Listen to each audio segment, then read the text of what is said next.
Des feuilles de figuier ou la tunique du Christ. Une citation de sœur Ellen G. White. Genèse 3, verset 21. L'Éternel Dieu fit à Adam et à sa femme des habits de peau, et il les en revêtit. Le Seigneur Jésus-Christ a préparé un vêtement. Le Seigneur Jésus-Christ a préparé un vêtement, la tunique de sa justice, dont il enveloppera toute âme croyante et repentante qui le recevra par la foi. Jean a écrit: Voici l'agneau de Dieu qui ôte le péché du monde. Jean 1er, verset 29. Le péché est la transgression de la loi. Le Christ est mort pour donner à chaque homme la possibilité d'être délivré de ses péchés. Un vêtement de feuilles de figuier ne cachera jamais notre nudité. Le péché doit être ôté et la justice du Christ doit recouvrir le transgresseur de la loi de Dieu. Alors, en regardant le pécheur croyant, Dieu ne voit pas les feuilles de figuier qui le recouvrent, mais la tunique de la justice du Christ, qui est l'obéissance parfaite à la loi de Jéhovah. L'homme a caché sa nudité non pas sous les feuilles du figuier, mais sous la robe de justice du Christ.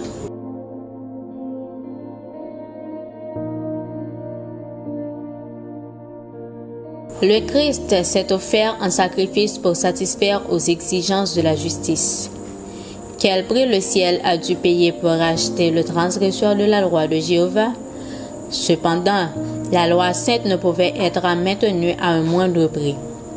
Au lieu d'abolir la loi pour cadrer avec la nature pécheresse de l'homme déchu, Dieu l'a maintenue dans toute sa sainte dignité.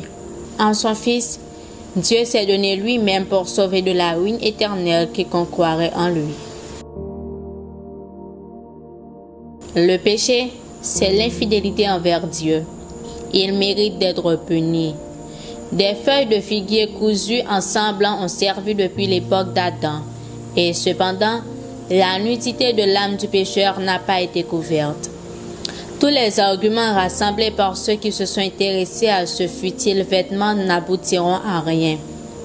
Le péché est la transgression de la loi.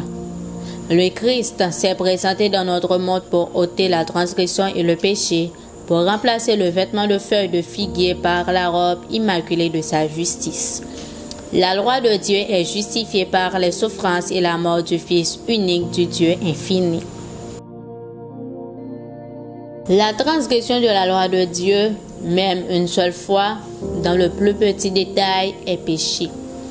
La non-exécution de la sentence de ce péché serait un crime de l'administration divine.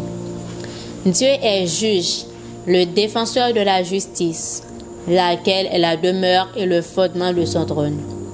Il ne peut se dispenser de sa loi. Il ne peut en abandonner le point le plus insignifiant dans le but de faire des concessions au péché et de pardonner. La rectitude, la justice et l'excellence morale de la loi doivent être maintenues et justifiées devant l'univers céleste et les mondes qui ne sont pas tombés. Levez vos yeux en haut, page 370, paragraphe 2 à 6.